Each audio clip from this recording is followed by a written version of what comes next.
Hi friends, AR Rahman వివాదం, మతపరమైన వివాదాన్ని తీసుకొని వచ్చాడు ఏఆర్ రెహమాన్. ఇది చాలా పెద్ద చర్చనీయాంశంగా మారింది. మళ్ళీ లేటెస్ట్ గా వచ్చి ఏదో మసిబూసి మారడిగా చేసే వ్యాఖ్యలేవో చేశాడు. నేను మాట్లాడిన దాన్ని వక్రీకరించారు, ఈ టైపులో మనం ఎక్స్పెక్ట్ చేసినట్టే మళ్ళీ ఏదో చెప్పాడు. అసలు ఏంటి కథ కమామిషు తెలుసుకునే ప్రయత్నం చేద్దాం. ఓ పక్క చూస్తే ఆస్కార్ విజేత, భారతీయ సంగీత దిగ్గజం, ఎక్కడికి వెళ్ళినా గౌరవం, మీడియాలో కానీ ఎక్కడికి వెళ్ళినా కానీ అందరూ గౌరవించే వ్యక్తి ఏఆర్ రెహమాన్ ఒక మ్యూజిక్ డైరెక్టర్గా. సో ఈ మధ్య ఒక ఇంటర్వ్యూలో మాట్లాడుతూ హిందీ చిత్ర పరిశ్రమలో నాకు అవకాశాలు తగ్గాయి, గత 8 సంవత్సరాలుగా హిందీ సినిమా ఇండస్ట్రీలో పవర్ షిఫ్ట్ జరిగింది, క్రియేటివిటీ లేని వాళ్ల చేతుల్లోకి అధికారం వెళ్ళింది, దీనికి మతపరమైన వివక్ష కూడా కారణమై ఉండొచ్చు. అంటే నాకు డైరెక్ట్గా ఎప్పుడు ఎదురైనట్టు కనిపించలేదు, కానీ కొన్ని గుసగుసలైతే వినిపించాయి. బట్ మతపరమైన వివక్ష దీనికి కారణమై ఉండొచ్చు. అంటే నాకు 8 సంవత్సరాల నుంచి హిందీ సినిమా ఇండస్ట్రీలో అవకాశాలు తగ్గిపోవడానికి కారణము, ఇట్లా మాట్లాడుకుంటూ వచ్చాడు. అంటే తన వ్యాఖ్యల్లో మతపరమైన వివక్ష అనే అంశాన్ని బయటికి తీసుకొని వచ్చాడు. అయితే చాలామంది అండి ఆయన వ్యాఖ్యలను తీవ్రంగా తప్పుబట్టారు బాలీవుడ్లో. కొంతమంది మాత్రం ఏఆర్ రెహమాన్కు మద్దతుగా నిలబడ్డారు. ఆ మద్దతుగా నిలబడ్డ వాళ్ళు ఎవరో ఈ పాటికి మీరు ఎక్స్పెక్ట్ చేయొచ్చు. బాలీవుడ్లో చాలా పెద్ద హాట్ టాపిక్ గత 3 రోజులుగా ఇది. అన్నట్టు చావా సినిమాకి మ్యూజిక్ డైరెక్టర్ ఎవరండి చెప్పండి? ఏఆర్ రెహమాన్. చావా సినిమాకు మరి ఏఆర్ రెహమాన్ ఎందుకు తీసుకున్నారండి? ఆయన ముస్లిం మతానికి చెందినవాడు కాబట్టి నేను తీసుకోకూడదు అని ఏమైనా ఆలోచించాడా డైరెక్టర్, ప్రొడ్యూసర్స్? మరి ఈయన తీసుకున్నారు కదా. అంటే ఈయన తాను ఎక్స్పెక్ట్ చేసిన అవకాశాలు రావట్లేదు అనే పాయింట్. దానికి మతం రంగు పులిమేడండి. ఈయన దాదాపు ప్రతి సంవత్సరం హిందీలో ఏదో ఒక సినిమా చేస్తూనే ఉన్నాడు. ఓవరాల్గా చూస్తే తమిళ్లో కూడా ఈయన చేస్తూనే ఉన్నాడు. అంతకుముందుతో కంపేర్ చేస్తే అవకాశాలు తగ్గిండొచ్చు, కానీ అస్సలు చేయకుండా కంప్లీట్గా అసలు నన్ను ఎవరూ పిలవరు అన్నటువంటి స్టేజ్కి రాలేదు. మన తెలుగు సినిమా ఇండస్ట్రీలో పెద్ద పెద్ద మ్యూజిక్ డైరెక్టర్స్ 80sలో 90sలో ఎర్లీ 2000sలో దుమ్మురేపిన మ్యూజిక్ డైరెక్టర్స్ ఉన్నారు. వాళ్ళలో చాలా మంది ఏ సినిమాలు చేయట్లేదు, ఇప్పుడు తెలుసు మనకు, పేర్లు వదిలేండి. అలాంటి పరిస్థితి ఏఆర్ రెహమాన్కి రాలా. పొనియన్ సెల్వన్ చేశాడు 2 parts. ఏదో ఒక పెద్ద సినిమా పడుతూనే ఉందండి ప్రతి సంవత్సరం. ఇప్పుడు కూడా రామ్ చరణ్ సినిమా చేస్తున్నాడు. ఆయనకు వచ్చిన సమస్య ఏం లేదు, అసలు కంప్లీట్గా ఎవ్వరు ఈయనను పిలవట్లేదు అంటే అప్పుడు వ్యాఖ్యలు చేయొచ్చు. కానీ అప్పుడు కూడా మతపరమైన వ్యాఖ్యలు చేసే పరిస్థితి రాకూడదు. ఎందుకంటే ఏఆర్ రెహమాన్ చేసినటువంటి వ్యాఖ్యలు అంటే నాకు మహమ్మద్ అజరుద్దీన్ వ్యాఖ్యలు గుర్తొస్తున్నాయి. మనోజ్ ప్రభాకర్ అని ఒక క్రికెటర్ ఉండేవాడు. తానే ఓపెనింగ్ బ్యాట్స్మెన్ గా వచ్చేవాడు, తానే ఓపెనింగ్ బౌలర్ గా కూడా ఉండేవాడు, ఫాస్ట్ బౌలర్. మనోజ్ ప్రభాకర్ లేపెట్టాడు 1996 వరల్డ్ కప్. మనం చాలా దారుణంగా సెమీఫైనల్స్ లో ఓడిపోయి ఈడెన్ గార్డెన్స్ లో అభిమానులందరూ కుర్చీలు గట్రా తగలబెట్టి రచ్చరచ్చ అయ్యి ఆ మ్యాచ్ గుర్తుండే ఉంటుంది అభిమానులకు, శ్రీలంక వర్సెస్ ఇండియా. ఎందుకు భారతదేశం ఇలా అకస్మాత్తుగా ఓడిపోయింది? సచిన్ టెండూల్కర్ అవుట్ అవ్వగానే సైకిల్ స్టాండ్ను తలపిస్తున్నట్టుగా ఎందుకు టపటపటపటప కింద పడ్డారు, అందరూ వికెట్లు పోగొట్టుకున్నారు. అజరుద్దీన్ మరీ క్యాచ్లు ప్రాక్టీస్ చేస్తున్న రేంజ్లో సింపుల్ క్యాచ్ ఇచ్చి వెళ్ళిపోయాడు. మీరు ఇప్పటికీ ఆ మ్యాచ్ చూస్తే 1996 సెమీఫైనల్స్ అజరుద్దీన్ అవుట్ అయిన విధానం చూస్తే ఎవరికైనా డౌట్ వస్తుంది. ఎంత బాధ్యతాయుతంగా ఆడాలండి కెప్టెన్. ఎంత సింపుల్ క్యాచ్ చూడండి. బౌలర్కి క్యాచ్ ఇచ్చి వెళ్ళిపోయాడు. అది కూడా టఫ్ క్యాచ్ కాదు, బౌలర్కి సింపుల్ క్యాచ్. ఆ తర్వాత మనోజ్ ప్రభాకర్ తీసుకొని వచ్చాడు. ఏంటి, మ్యాచ్ ఫిక్సింగ్ జరిగింది, మ్యాచ్ ఫిక్సింగ్కు పాల్పడ్డారు అని చెప్పి అజరుద్దీన్ పేరు బయటకు వచ్చింది, అజయ్ జడేజా పేరు బయటకు వచ్చింది, ఇంకా మరికొంతమంది పేర్లు బయటకు వచ్చాయి ఒకరిద్దరివి. ఆ టైంలో వేరే వాళ్ళేమో మేమేం చేయలేదు మొర్రో అని చెప్పే ప్రయత్నం చేశారు. కొంతమంది కోర్టు ద్వారా అప్రోచ్ అయ్యే ప్రయత్నం చేశారు. ఇట్లా రకరకాలు జరిగాయి. అజరుద్దీన్ ఏమన్నాడో తెలుసా? నేను ముస్లిం మైనారిటీ మతానికి చెందినవాడిని, అందుకనే నా మీద ఇట్లా మ్యాచ్ ఫిక్సింగ్ ఆరోపణలు చేశారు అని చెప్పి వాగాడు. ఏమంటే అసలు నిజంగా ముస్లిము మైనారిటీ, అతనికి అవకాశాలు ఇవ్వద్దు, అతను తొక్కేయాలి, మ్యాచ్ ఫిక్సింగ్ వ్యవహారం వస్తే అతని పేరు తీసుకురావాలి, ఇలాంటి మతపరమైన బ్యాడ్ ఇంటెన్షనే కనుక భారతదేశంలో ఉండి ఉంటే అప్పట్లో 90 కోట్ల మంది ఉన్న భారతదేశానికి ప్రాతినిధ్యం వహిస్తున్న భారత క్రికెట్ జట్టుకు కెప్టెన్ అయ్యుండేవాడు కాదు అజరుద్దీన్. చాలా సంవత్సరాలు అజరుద్దీన్ భారత జట్టుకు కెప్టెన్గా పనిచేశాడు. మరి అప్పట్లో ఎవరు ఆలోచించలేదే? ఎవరు? మా నాన్నగారి ఏజ్ వాళ్ళు, మా బాబాయిలు, మా మామయ్యలు, వాళ్ళ ఏజ్ వాళ్ళు ఉంటారు కదా అప్పట్లో. వాళ్ళు ఎవరు? ఒరే, ఇంత పెద్ద దేశంలో, హిందూ మతం ఎక్కువగా ఉన్నటువంటి దేశంలో ఒక ముస్లిం కెప్టెన్గా ఎలా ఉంటాడు? ఏం హిందువులు గొడ్డుపోయారా, హిందువులు లేరా, ఇట్లా ఆలోచించారా ఎవరన్నా? ఆలోచించలేదు. ప్రతిభకు పట్టం కట్టాలి అంతవరకే ఆలోచించారు. నిజానికి ఈయన కంటే ప్రతిభావంతులు చాలా మంది ఉన్నారులేండి, అది వేరే విషయం. బట్ అప్పుడేం మాట్లాడలేదేంటి? నేను ముస్లిం మతానికి చెందినవాడిని, మైనారిటీని, నాకు కూడా ఈ దేశంలో కెప్టెన్ అయ్యే అవకాశం వచ్చింది, ఇదే పాకిస్తాన్లో వస్తుందా, ఇదే బంగ్లాదేశ్లో వస్తుందా? రాదు కదా. మరి నా దేశం గొప్పది. ఈ కోణంలో మాట్లాడలే అజరుద్దీన్. తన మీద మ్యాచ్ ఫిక్సింగ్ ఆరోపణలు రాగానే నేను మైనారిటీ వాడిని, ముస్లిము, అందుకనే నా మీద ఆరోపణలు చేశారని చెప్పి మాట్లాడాడు. అప్పటి వరకు ఉన్నటువంటి వాల్యూ మొత్తం పోగొట్టుకున్నాడు అజరుద్దీన్. కాకపోతే దానివల్ల తర్వాత వచ్చిన తీవ్రమైన నష్టం ఏం లేదు ఆయనకు. కాంగ్రెస్ పార్టీ అండగా ఉంది కాబట్టి, ముస్లిం మైనారిటీ ఓట్ల కోసం కాంగ్రెస్ పార్టీ ఏం చేస్తుందో అందరికీ తెలుసు కాబట్టి ఆయనకు సీట్ ఇవ్వడాలు, గెలిపించుకోవడాలు. మొన్న కూడా మధ్య తెలంగాణలో జూబ్లీ హిల్స్ ఎలక్షన్స్ కంటే కాస్త ముందు రేవంత్ రెడ్డి గారు అజరుద్దీన్కి ఏదో మంత్రి పదవి ఇవ్వడాలు, అవన్నీ కూడా మనం చూసాం. బోరబండ, ఎర్రగడ్డ ఆ ఏరియాలో ఉండే ముస్లిం ఓటర్లను ఆకట్టుకోవడానికి రేవంత్ రెడ్డి గారు చేసినటువంటి పొలిటికల్ చాణక్యం. నిజానికి ముస్లింగా ఉండడం వల్ల, మైనారిటీగా ఉండడం వల్ల అజరుద్దీన్ చాలా లాభపడ్డాడు. ఈ సెక్యులర్ ఇండియాలో నష్టపోలేదు. మ్యాచ్ ఫిక్సింగ్ ఆరోపణ రాగానే తన మతాన్ని పట్టుకొచ్చాడు. సేమ్ ఏఆర్ రెహమాన్ కూడా. నిజానికి ఏఆర్ రెహమాన్కి ఇప్పుడు వచ్చిన నష్టము లేదు, ఆయనకు వచ్చిన కడుపు నొప్పి ఏం లేదు, ఏ సమస్య లేదు. మంచి పొజిషన్లో ఉన్నాడు.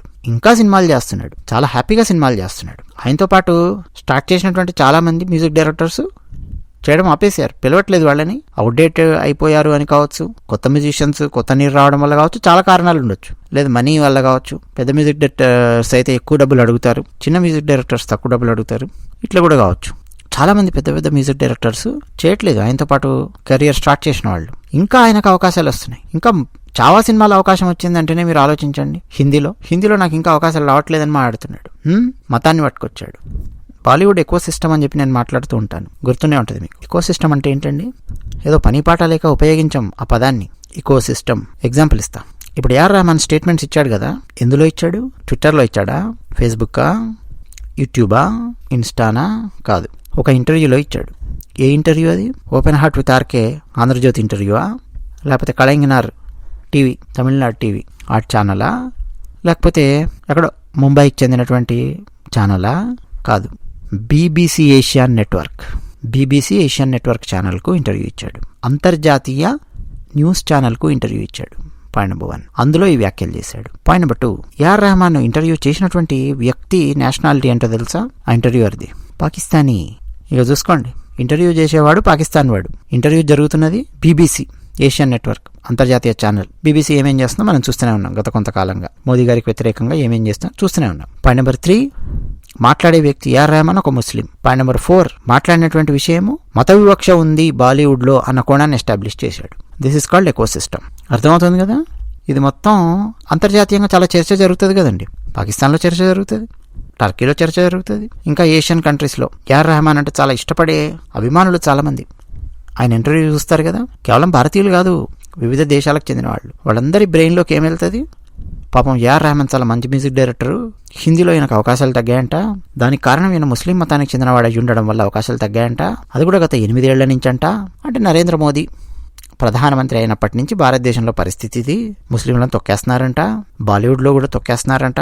మోదీ ప్రధానమంత్రి అయినప్పటి నుంచి ఇదే కదండి చర్చ జరుగుతుంది. ఇదే కదా జనాల బ్రెయిన్ల లోపలికి వెళ్ళిపోతుంది. ఇంత పెద్ద స్థాయిలో ఉన్న వ్యక్తి అంత పెద్ద ఛానల్లో, అంతర్జాతీయ ఛానల్లో మాట్లాడినప్పుడు ఎలా వెళ్తుంది? ఇదండి ఒక ఎకో సిస్టమ్. చాలా తెలివిగా, టార్గెటెడ్గా నరేంద్ర మోదీని, భారత ప్రభుత్వాన్ని, భారతదేశంలో ఉండే వ్యవస్థని, సెక్యులర్ వ్యవస్థని నిజంగా అవమానించడం అంటే ఇది. దాని వెనక ఒక బ్యాడ్ ప్రొపగండా తయారు చేయడం అంటే ఇది. అసలు చావా సినిమా అప్పుడు కూడా ఎందుకు తీసుకున్నారు ఇతన్ని అన్నటువంటి ప్రశ్న ముందు రాలేదు, అస్సలు రాలేదు. చావా సినిమా చూసిన వాళ్ళలో కొంతమంది వ్యక్తం చేశారు. ఏమని అంటే, ఒరే ఒక అద్భుతమైన సీన్ అక్కడ ఉంటే దానికి AR Rahman Muslim kind of music ఇస్తూ ఉన్నాడు. వచ్చేవి చూడండి బాలీవుడ్ మొత్తం నిండా అవే నింపి పెట్టారు, అవసరం ఉన్నా లేకపోయినా కానీ. హుదా అంటారు, ముస్లిం మతానికి చెందినటువంటి పదాలు, దేవుడు పట్టుకొని వస్తారు దేవుడిని కానీ, సూఫీ సంగీతంతో కలిపి. ఎందుకు ఏఆర్ రెహమాన్ ఇలాంటి మ్యూజిక్ ఇచ్చాడు కొన్ని చోట్ల అన్నటువంటి చర్చ కూడా జరిగింది చావా తర్వాత. నిజానికి ఏఆర్ రెహమాన్ సూఫీ మతాన్ని స్వీకరించిన తర్వాత కూడా చాలా సినిమాలు చేశాడు, మంచిగానే చేసుకుంటూ వచ్చేవాడు. కానీ ఏజ్ పెరుగుతుంటే చాదస్తం, పైత్యం కూడా పెరుగుతుంటాయి కదా. ఆ పైత్యం, చాదస్తంలో పడి ఒకానొక స్టేజ్లో నువ్వు ఏ సినిమాకి మ్యూజిక్ ఇచ్చినా, ఏది ఇచ్చినా కానీ తనలో నుంచి ఆ సూఫీ కైండ్ ఆఫ్ సంగీతం వచ్చేది. ఆ సూఫీ ముస్లింలకు చెందినటువంటి ఆ సంగీతం లాంటిది వచ్చేది. నిజానికి అక్కడ అవసరం లేదు, కొన్ని సినిమాలలో అవసరం లేదు, కొన్ని సీన్స్లో అవసరం లేదు, కొన్ని పాటల్లో అవసరం లేదు, కానీ అవే ఇచ్చేవాడు. ఒక స్టేజ్ వచ్చే వరకు రెగ్యులర్గా వినేవాళ్లకు ఒక మొనోటనీ వచ్చేటటువంటి ఫీలింగ్ వచ్చింది. పిడుక్కి బియ్యానికి ఒకటే మంత్రం చదివావు అని చెప్పి ఏదో అంటారు, పెళ్లికి పిడుక్కి ఒకే మంత్రం చదివావు ఈ టైప్లో. అదే టైప్లో తయారయ్యాడు. సో బాలీవుడ్లో ఉన్నటువంటి డైరెక్టర్స్, ప్రొడ్యూసర్స్ వాళ్ళు కూడా ఆలోచిస్తారు కదా, కొత్త నీరు వచ్చిన తర్వాత ఆలోచిస్తారు కదా. ఒకవేళ ఆయన సింగర్ అనుకోండి, ఎక్స్ట్రాడినరీ సింగింగ్ టాలెంట్ ఉన్నటువంటి సింగర్ అనుకోండి, బాలుగారు రేంజ్ సింగరు, ఎందుకు వీళ్ళు అవకాశాలు ఇవ్వట్లేదు అని చెప్పి మనం ప్రశ్నించడంలో తప్పేం లేదు. అప్పుడు కూడా కొత్త నీరు పాత నీరు కాన్సెప్ట్ చెప్తారు. బట్ స్టిల్ అప్పుడు ప్రశ్నించవచ్చు, అరే బాలుగారు ఇంకా బాగా పాడుతున్నారు, ఎందుకు ఛాన్సెస్ ఇవ్వట్లేదు, కనీసం ఒక పాట అయినా ఇవ్వచ్చు కదా అని అభిమానులు అనుకోవడంలో తప్పులేదు. మ్యూజిక్ డైరెక్టర్ అయినా క్రియేటివిటీ అనేది నిరంతరం చూపిస్తూ ఉండాలి. సింగర్కి అంత క్రియేటివిటీ అవసరం లేదు కంపేర్ చేస్తే. మ్యూజిక్ డైరెక్టర్ అంతా సింగర్కి పాట నేర్పిస్తారు, ఒకరు ట్రాక్ పాడతారు, నేర్చుకుంటారు, చక్కగా సింగర్ పాడితే చాలు. బస్ మ్యూజిక్ డైరెక్టర్ అది కాదు కదా, తను ఎగ్జిబిట్ చేయాల్సింది క్రియేటివిటీ ఉండాలి. మారుతున్న కాలం, పరిస్థితులు. మరి బాలీవుడ్లో హిందీలో ఏమనుకున్నారేమో, బట్ ఈయనకేం తక్కువ చేయాలా. మీరు చూసుకోండి, ఈయన హిందీ సినిమా చేయనటువంటి సంవత్సరం లేదండి. ప్రతి సంవత్సరము ఈయనను ఏదో ఒక హిందీ సినిమాలో తీసుకుంటూనే ఉంటారు. ఏఆర్ రెహమాన్ మతానికి సంబంధించి ఈ రోజు కాదండి చర్చ, అంతకుముందు కూడా చాలాసార్లు వచ్చేది. సరే కడప దర్గాకు వెళ్ళొస్తుండేవాడు, ఇంకా కొంతమంది సెలబ్రిటీలను కూడా ఈయన్నే తీసుకెళ్లేవాడు అన్నటువంటి చర్చ వచ్చేది. సరే అది మతపరమైనటువంటిది, పర్సనల్ విషయం అని చెప్పి పక్కన పెట్టేసేవాళ్ళు. ఎవరు పెద్ద పట్టించుకునేవాళ్ళు కాదు, దానికి ఇంపార్టెన్స్ కూడా ఇచ్చేవాళ్ళు కాదు. అంటే ఈయన క్రియేటివిటీకి మతాన్ని ముడిపెట్టి ఎప్పుడు ఎవరు చూసేవాళ్ళు కాదు. వీళ్ళ ఇంట్లో పరిస్థితి ఎలా ఉంటుంది అన్నది తమిళ్ పోయెట్ పిరై సూడన్ అని చెప్పి ఒక రచయిత ఆయన చెప్పారండి ఒక ఇంటర్వ్యూలో. ఏఆర్ రెహమాన్ ఇంటికి వెళ్ళాడు ఈయన, ఈ తమిళ్ పోయెట్.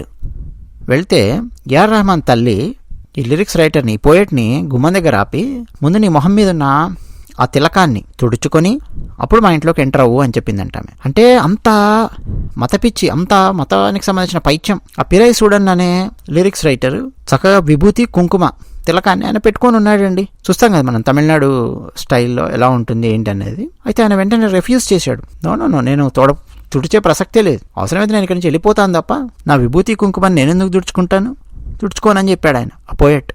అంటే it's a Hindu religious mark ఆ ఫోర్ హెడ్ మీద ధరించడం అన్నది. నుదుటి మీద ఉన్నటువంటి ఆ బొట్టును చెరిపేసుకొని ఎంటర్ అవ్వాలి వీళ్ళ ఇంట్లోకి వెళ్ళాలంటే, విభూతి కుంకుమ. అప్పుడే ఒక చర్చ జరిగిందండి, ఒక 5-6 సంవత్సరాల క్రితం చెప్పారు ఆయన, ఆ పోయెట్. ఏఆర్ రెహమాన్ ఒరిజినల్ పేరు దిలీప్, మీలో చాలామందికి తెలిసే ఉంటుంది. హిందూ అతను. వీళ్ళ నాన్న పేరు శేఖర్. మలయాళం సినిమా ఇండస్ట్రీలో ఆ శేఖర్ గారు పనిచేసేవారు. వీళ్ళ నాన్న ఎప్పుడు విపరీతంగా డబ్బులు డిమాండ్ చేసేవారు కాదు. దాదాపు 110 సినిమాల దాకా మలయాళం సినిమా ఇండస్ట్రీలో పనిచేశారు శేఖర్ గారు.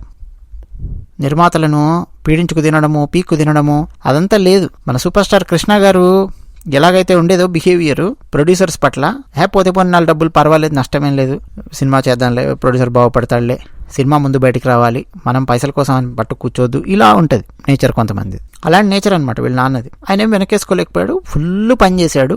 40sలోనే వాళ్ళ నాన్న మరణించాడు. అంటే ఎక్కువ విపరీతమైన పని చేయడము, స్ట్రెస్, దానివల్ల ఆయన మరణించారు. దానికి కూడా ఏఆర్ రెహమాన్ హిందూ దేవుళ్ళని బ్లేమ్ చేశాడు ఒకనొక ఇంటర్వ్యూలో. మీకు తెలియదు చాలా మందికి, ఇప్పుడు సోషల్ మీడియా ఉంది కాబట్టి పెద్ద చర్చ జరుగుతుంది. అంతకుముందు ఒకసారి ఏమన్నాడంటే, హిందూ దేవుళ్ళ విగ్రహాలను ఉద్దేశించి మాట్లాడుతూ, మా నాన్నగారి చావుకు అవే కారణము, మా నాన్న హిందూ దేవుళ్లను, దేవతా విగ్రహాలను అర్చించేవారు, అవే మా నాన్నని చంపాయి అన్న కోణంలో కూడా మాట్లాడాడు. అసలు వీళ్ళ నాన్నగారు మరణించింది పని ఎక్కువయ్యి, ఆ తర్వాత వీళ్ళు పేదరికాన్ని అనుభవించడము, ఇంట్లో ఉన్న మ్యూజిక్ ఇన్స్ట్రుమెంట్స్ అన్ని ఒక్కొక్కటిగా అమ్ముకోవడము, మళ్ళీ అక్కడి నుంచి పైకి రావడం, ఎంత జరిగింది. చాలా ఇళ్లలో జరిగేటటువంటి తతంగం. ఇప్పుడు శ్రీలక్ష్మి ఉన్నారు, కమెడియన్ శ్రీలక్ష్మి, వాళ్ళ నాన్నగారు కూడా ఒకప్పుడు పెద్ద హీరో తమిళ్లో.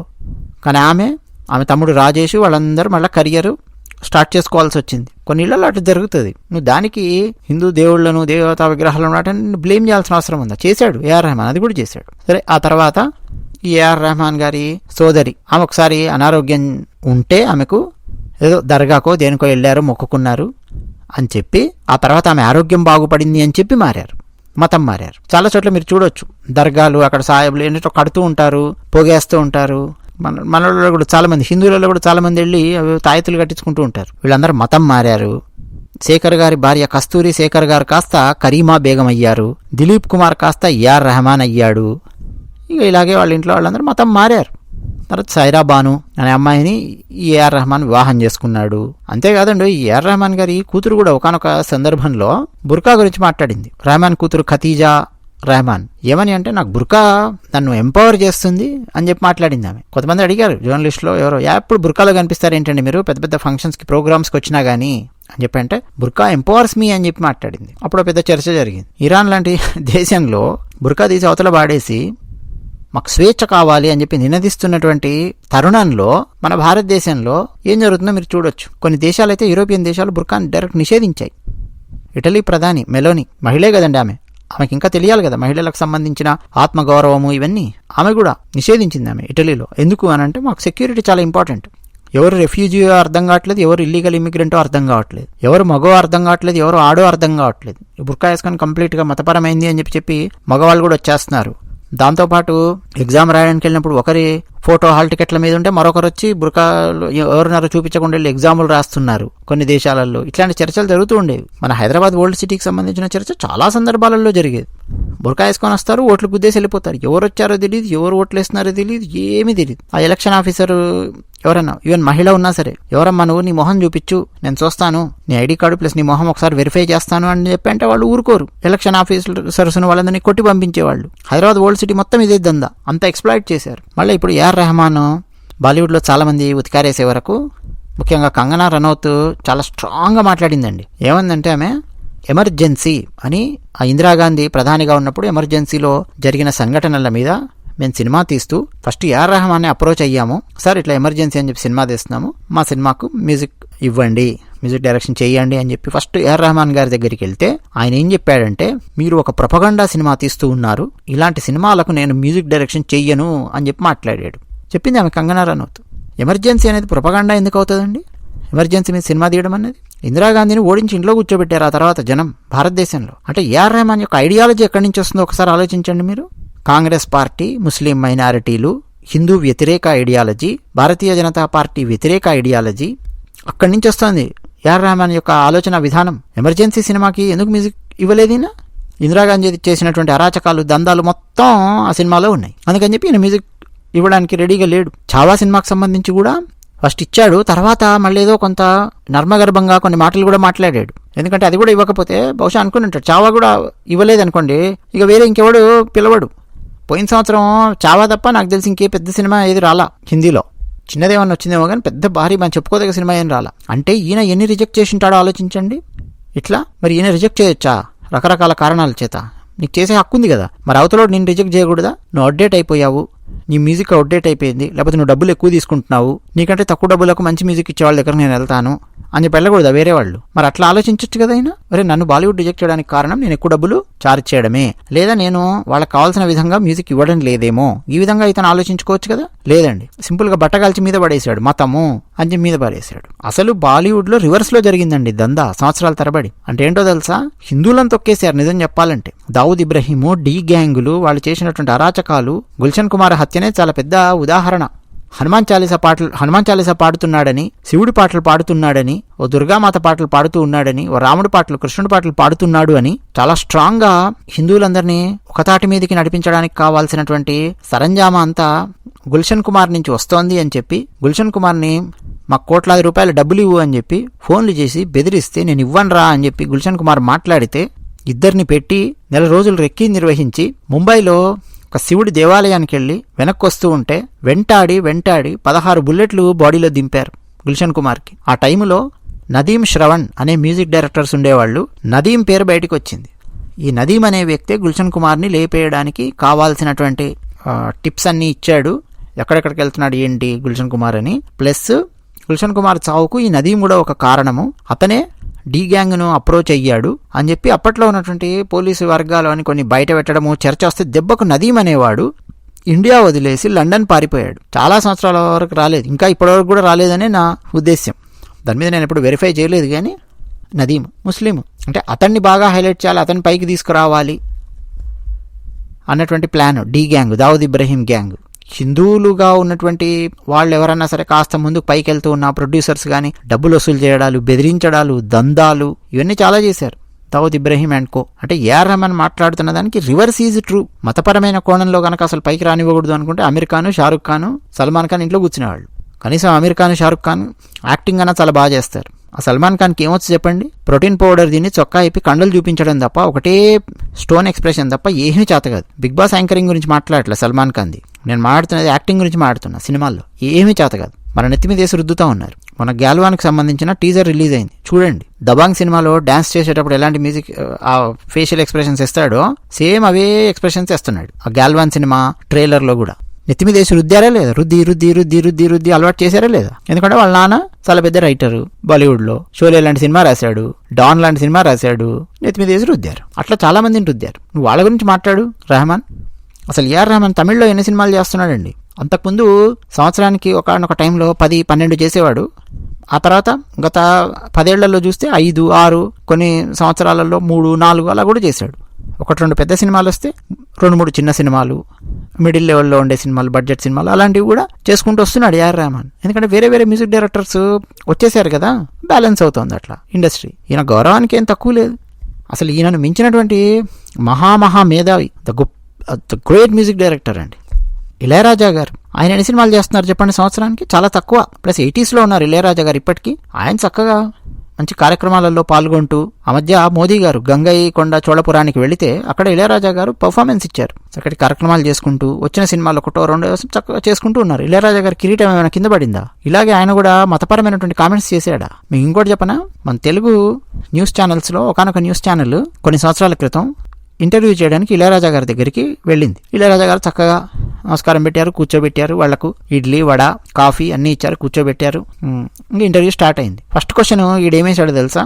మన తెలుగు న్యూస్ ఛానల్ చెందినటువంటి జర్నలిస్ట్ అనాలో, రిపోర్టర్ అనాలో, ఏమనాలో, ఇళయరాజా గారు మీరు ఒక దళిత వర్గానికి చెందినవాడయ్యి ఉండి కూడా అసలు ఇన్ని సినిమాలు చేశారు కదా సినిమా ఇండస్ట్రీ లోపల అని చెప్పి వాడు మొదలెట్టాడు. ఇళయరాజా గారికి అరికాలు మంట నెత్తికెక్కింది. ఏం వాగుతున్నావురా నువ్వు, గెట్అవుట్ ఫ్రమ్ హియర్ అని చెప్పి దాదాపు మెడబట్టి గంటేశారు. నువ్వు ఇళయరాజా గారు లాంటి స్థాయి ఉన్నటువంటి వ్యక్తి దగ్గరికి వెళ్తే నువ్వు సంగీతం గురించి మాట్లాడాలి, మ్యూజిక్ గురించి మాట్లాడాలి, ఇంకేదైనా ఒక డివైన్ అంశాలు మాట్లాడాలి, సంగీతంలో ఉండే మెళుకువల నుంచి మాట్లాడాలి.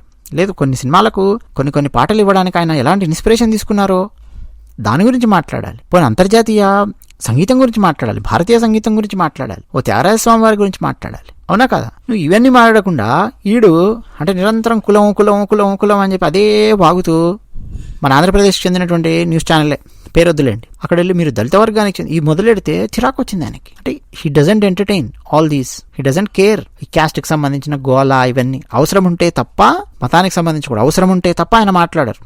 అది కూడా వివక్షాపూరితమైన వ్యాఖ్యలు చేయడం కానీ అలా ఉండదు. ఎప్పుడు అంత కామన్ సెన్స్ లేకుండా వ్యాఖ్యలు చేయరు ఇళయరాజా గారు. రెహమాన్ ఈరోజు కొత్త కాదు, చాలా సందర్భాలలో చేశారు. అందుకే నేను ఉదాహరణ ఇచ్చాను. రెహమాన్ గారి తల్లి గారి ఉదాహరణ, రెహమాన్ కూతురు ఉదాహరణ, ఇప్పుడు రెహమాన్ ఉదాహరణ, ఇవన్నీ అందుకే ఇస్తున్నాను. అన్నట్టు రెహమాన్ తండ్రి గురించి చెప్పాను కదా, శేఖర్ గారు. శేఖర్ గారికి కంప్లీట్ ఆపోజిట్ అండి రెహమాన్. ఏంటో తెలుసా? డబ్బులు ఇప్పుడు ఫర్ ఎగ్జాంపుల్ ఇన్ని కోట్లు ఉందనుకోండి రెమ్యునరేషన్, అన్ని కోట్లు రెమ్యునరేషన్ ఖచ్చితంగా ఇవ్వాల్సిందే. అక్కడ ఇచ్చి ఆ తర్వాత మాట్లాడంటాడు. ఆఫ్ కోర్స్ రెహమాన్ టాలెంట్ అద్భుతంగా ఉంది కాబట్టి డబ్బులు అలా ఇచ్చారు, పని చేసుకున్నారు, ముందుకెళ్లారు. అంటే వాళ్ళ నాన్నగారేమో అరే 4 డబ్బులు తక్కువ వచ్చినా పర్వాలేదు రావయ్, మీ సినిమా ఆడాలి, ముందు సినిమా ముందుకెళ్ళని. ఇది రెహమాన్ తండ్రి యొక్క nature. Rahman nature complete opposite ఉంది. మరి డబ్బులు పెంచుకుంటూ వెళ్ళినప్పుడు ఒకనొక టైంలో హిందీలో కూడా వాళ్ళు కూడా చూస్తారు కదా, అరే మంచి మ్యూజిక్ డైరెక్టర్స్ వచ్చారు, తక్కువ డబ్బులకు చేస్తున్నారు, నాకు రెహమాన్ని పిలవడం ఎందుకు అని ఆలోచిస్తారా లేదా? సో అట్లా కూడా జరిగి ఉండొచ్చు అని ఆలోచించవచ్చు రెహమాన్. అసలు ఏఆర్ రెహమాన్ హిందీ గురించి మాట్లాడాడు కదా, ఏఆర్ రెహమాన్ హిందీకి తీసుకెళ్లి ఎవరు పరిచయం చేశారు చెప్పండి? మన తెలుగువాడే, మనడే, రామ్ గోపాల్ వర్మ. అవును, ఏఆర్ రెహమాన్ అంతకుముందు రోజా ఇచ్చాడు. రోజా ఇచ్చినప్పుడు మామూలుగా మాట్లాడుకున్నారు, ఎవరో దక్షిణ భారతదేశానికి చెందినటువంటి ఎవరో ఒక మ్యూజిక్ డైరెక్టరు, అంతవరకు తప్ప పెద్దగా ఉత్తర భారతంలో ఏం ఎక్కువగా మాట్లాడుకోవాలా. రోజా సినిమా గురించి మాట్లాడుకున్నారు, సంగీతం బాగుంది అంతే తప్ప ఓ తీవ్రంగా అబ్బా దొరికాడురా ఇండస్ట్రీకి ఒక వజ్రం, తీసుకొచ్చి ఈ వజ్రానికి అవకాశాలు ఇద్దాంరా అని చెప్పి ఎవడు ఆలోచించాల. ఎందుకంటే ఉత్తర భారతంలో ఉన్నటువంటి వ్యక్తులు వినే సంగీతం వేరు, వాళ్ళ టేస్ట్ వేరు, వాళ్ళ ఆలోచన విధానం వేరు. ఓకే, ఆ తర్వాత రెహమాన్ జెంటిల్మెన్ సినిమా, శంకర్వి, ఈ ప్రేమికుడు ఇట్లాంటి సినిమాలు చేశాడు, వేరే సినిమాలు చేశాడు, తెలుగు సినిమాలు చేశాడు. హిందీలో రాలా, ఏదో తమిళ సినిమాని సేమ్ హిందీలో తీస్తే దానికి ఏఆర్ రెహమాన్ని పెట్టుకున్నారు, ఆ సినిమా ఫ్లాప్ అయింది, అసలు ఎవరు కేర్ కూడా చేయలేదు దాన్ని. అప్పుడు రామ్ గోపాల్ వర్మ బాగానే ఇస్తున్నాడు కదా మనోడు, హిందీలో కూడా తీసుకెళ్దామని చెప్పి రంగీలా సినిమాకి రామ్ గోపాల్ వర్మ ఏఆర్ రెహమాన్ని పెట్టాడు. పెట్టి ఎలాంటి మ్యూజిక్ వింటారు, రామ్ గోపాల్ వర్మ మేధావి కదా, అవగాహన జ్ఞానం చాలా ఎక్కువ సంగీతం మీద, ప్రపంచ సంగీతం మీద. సో రంగీలా సినిమా ద్వారా రామ్ గోపాల్ వర్మ ఏఆర్ రెహమాన్కి ఒక బ్రేక్ ఇచ్చాడు హిందీలో. మళ్ళీ అక్కడితో ఏమి వదిలిపెట్టలా, మళ్ళీ తర్వాత దౌడ్ సినిమాకి ఛాన్స్ ఇచ్చాడు. దౌడ్ సినిమా ఫ్లాప్ అయింది కానీ అందులో ఉన్న కామెడీ గురించి మాట్లాడుకున్నారు. తర్వాత మళ్ళా same Ram Gopal Varma one of the ప్రొడ్యూసర్స్గా ఉన్న దిల్సే సినిమా, మణిరత్నం మ్యూజిక్ డైరెక్టర్గా ఏఆర్ రెహమాన్ని పెట్టుకున్నాడు. అక్కడ కూడా రామ్ గోపాల్ వర్మ కంట్రిబ్యూషన్ ఉంది ప్రొడ్యూసర్గా. సో మన తెలుగువాడే తీసుకెళ్లి హిందీకి పరిచయం చేసి హిందీలో నిలబెట్టాడు కెరియర్ రెహమాన్ది. ఆ తర్వాత ఇంకా చాలా ఇచ్చుకుంటూ వెళ్ళిపోయాడు. తాల్ కానీ ఇంకా వరుసగా అద్భుతమైన సినిమాలు అన్నీ ఇచ్చుకుంటూ వెళ్ళాడు. మరి అలాగే వేరే వేరే వాళ్ళకి కూడా ఛాన్స్ ఇస్తారు కదండి. దురంధర్ చాలా అద్భుతంగా ఉంది సినిమా. ఆ మ్యూజిక్ డైరెక్టర్ పేరేంటో నాకు ఇంతవరకు గుర్తులేదు. ఫస్ట్ రోజు అప్పుడు చూసుకున్నా నాకు ఇంతవరకు టక్కన గుర్తు రావట్లా. బాగా ఇచ్చాడు మ్యూజిక్.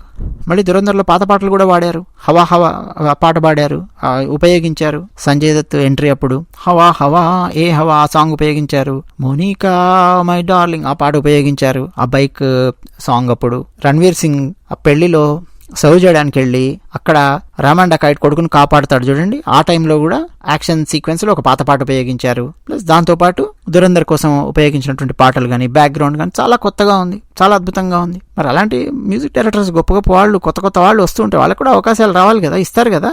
అట్లా ఆ విధంగా కూడా కొన్ని అవకాశాలు తగ్గిండొచ్చు అని చెప్పి అనుకోవాలి ఏఆర్ రెహమాన్. బట్ కంప్లీట్ గా ఇంట్లో కూర్చోబెట్టలేదండి ఏఆర్ రెహమాన్ ని. మనం ఇంకా మాట్లాడుకోవాలా మన టాపిక్ లో. రామాయణ్ ఛాన్స్ ఇచ్చారండి, ఉదరగొడుతున్నారు. 4,000 కోట్ల రూపాయలతో రామాయణ్ తయారవుతోంది అని. 4 పార్ట్స్ వస్తుందా ఏదో చెప్తున్నారు, ప్రతి పాటకు 1000 కోట్లు ఏదో చెప్తున్నారు. హాలీవుడ్ మ్యూజిక్ డైరెక్టర్ హ్యాన్స్ జిమ్మర్తో కలిసి ఏఆర్ రెహమాన్ రామాయణం సినిమాకి సంగీతం అందించబోతూ ఉన్నాడు. అసలు ఆ సినిమాకి ఎందుకు తీసుకున్నారు రెహమాన్ని, పీక్ పారేయండి అనే చర్చ కూడా స్టార్ట్ అయింది. ఇప్పుడు మతపరమైనటువంటి కామెంట్స్ చేశాడు కాబట్టి చాలా మందికి ఒక ఇరిటేషన్ కూడా వచ్చి, నాకు తెలిసి ఆ రామాయణ సినిమా చూడడానికి కూడా వెళ్ళకపోవచ్చు ఏఆర్ రెహమాన్ అందులో మ్యూజిక్ డైరెక్టర్గా ఉన్నాడు కాబట్టి. ఇప్పుడు ఏఆర్ రెహమాన్ని పీకేశారనుకోండి, మళ్ళీ అంతర్జాతీయంగా ఒక చర్చ. ఎందుకంటే వేరే మ్యూజిక్ డైరెక్టర్ని కూడా పెట్టారు కదా హ్యాన్స్ జిమ్మర్ని. సో ఆయన్ని ఇన్ని పెట్టేవారు. అక్కడ యూఎస్ఏలో పెద్ద చర్చ. నిజంగానే ముస్లిం మతానికి చెందినట్టు వాళ్ళని తొక్కేస్తున్నారంట భారతదేశంలో, చూసారా ఏఆర్ రెహమాన్ని పీకేశారు, ఇలాంటి చర్చ వస్తుంది ఇప్పుడు ఆయన పీకేస్తే. ఆయన ఉంచితే చాలా మందికి ఇరిటేషన్ ఇప్పుడు. ఎందుకంటే నీ బిహేవియరే ఇలా ఉంది. 4 అవకాశాలు తగ్గంగానే నువ్వు మతపరమైనటువంటి కామెంట్స్ చేస్తున్నావు, మరి ఉంచాలా పీకాలా, ఇదో పెద్ద చర్చ. ఇప్పుడేదో కంటి తుడుపు చర్యలుగా ఏదో మాట్లాడాడు, ఒక వీడియో పెట్టాడు.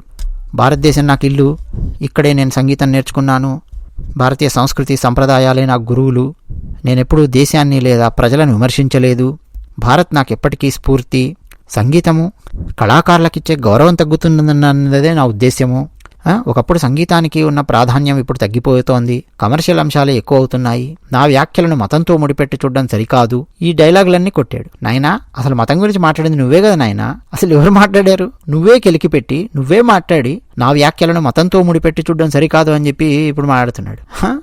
నిజంగా సంగీతానికి కళాకారులకు ఇచ్చే గౌరవం తగ్గుతుందన్నదే గనక రెహమాన్ ఉద్దేశ్యమే అయితే దాన్ని చెప్పాలి. అది ఎక్కడ చెప్పలా. ఒకప్పుడు సంగీతానికి ఉన్న ప్రాధాన్యం ఇప్పుడు తగ్గుతోంది, కమర్షియల్ అంశాలు ఎక్కువ అవుతున్నాయి అని చెప్పి డైలాగులు కొట్టాడు కదా. సేమ్ ఏఆర్ రెహమాన్ సంగీతం గురించి అంతకుముందు అంటే మా చిన్నప్పటి నుంచి వినుకుంటూ వచ్చాం కదా, ఆ చుట్టుపక్కల వాళ్ళు పెద్దవాళ్ళు వాళ్ళందరూ కూడా ఇదే డైలాగ్ కొట్టేవాళ్ళు ఏఆర్ రెహమాన్ సంగీతం గురించి. తెలుసా మీకు? మాకు నచ్చేది. బట్ పెద్దవాళ్ళు వాళ్ళు ఉంటారు కదా, ఏంద్రా ఇది కమర్షియల్ అంశాలు ఎక్కువ అవుతున్నాయి, అసలు ఒకప్పుడు మ్యూజిక్ ఎలా ఉండేది, సంగీతానికి ప్రాధాన్యం తగ్గిపోయింది అని చెప్పి మాట్లాడేవాళ్ళు ఏఆర్ రెహమాన్ మ్యూజిక్ గురించి కూడా. అంటే ఇప్పుడు ఏఆర్ రెహమాన్ ఓల్డ్ అయిపోతున్నాడా థాట్స్ లోపల, నాకైతే అర్థం కావట్లా. ఏది ఏమైనా అండి, ఏఆర్ రెహమాన్ ఒక ఎగ్జాంపుల్ మాత్రమే. ఇంకా ఇలా చాలా మంది ఉన్నారు. కొంతమంది బయటపడతారు, కొంతమంది బయట పడరు, అంతే. అది విషయం. ధన్యవాదాలు.